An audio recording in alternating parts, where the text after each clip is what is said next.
what do you expect to see happening next? You expect to see Russia take the 4 countries of Syria, Iraq, Iran, Afghanistan. Once that happens, she will attack Turkey and take Turkey. Once that happens, she'll migrate south through Israel into Egypt and take Egypt. Once that happens, she migrates back to Jerusalem, plants the tabernacle of her palace between the 2 seas in the city of Jerusalem, and then Christ returns.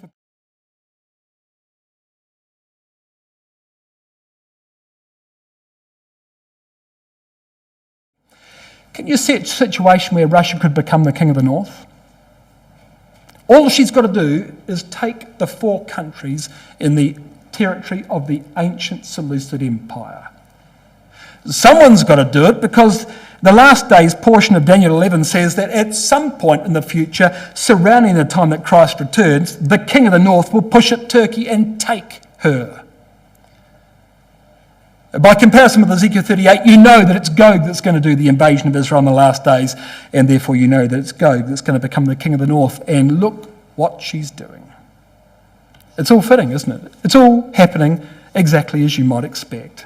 And as far as Iran is concerned, as you know, Russia is a guard already to Iran, in the language of Ezekiel 38 and verse 7. So these countries are falling into the control of Russia. Russia becomes the king of the north. Russia attacks Turkey. Turkey falls to Russia. Then Russia goes after Egypt. Egypt falls to Russia. Then Russia goes after Israel. Israel falls to Russia. Christ comes. That's the story. That's what happens in Daniel chapter 11. Is that the invasion by Russia in the last days against Israel and the surrounding countries is a classic invasion of the king of the north. Now, why does Russia invade? Well, because of verse 43. Israel gets caught up in it, but it's really an invasion against Egypt, because, of course, the king of the north didn't just invade Israel. She invades the king of the south, which in ancient times was the land of Egypt. Well, the same thing here in Daniel 11 in the last verses. The king of the north is actually going after Egypt, and he takes Egypt and only then comes back and settles in Israel. But the reason he attacked, well, look at verse 42. He shall stretch forth his hand upon the countries, and the land of Egypt shall not escape. So there's the target. Now, what does he want in Egypt? Verse 43.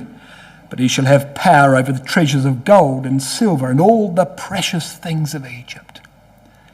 Now, why does he want that so much? Well, because you see, verse 43 is actually the companion verse of verse 8.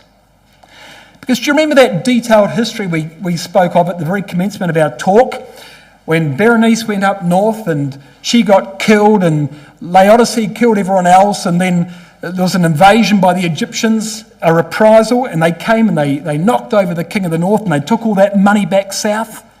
Well, in verse 8 it says that the king of the south shall carry away captives into Egypt, their gods, their princes, with all their precious vessels of silver and gold. And what you're reading of in verse 43 is the response to that success. And in the last days, the king of the north goes into Egypt and takes it all back. You see, thousands of years later, 2,200 years later, the king of the north finally goes and takes all those precious things of Egypt back. There's the poetry of the chapter. A great southern victory in verse 8 is matched by a great northern reprisal in verse 43.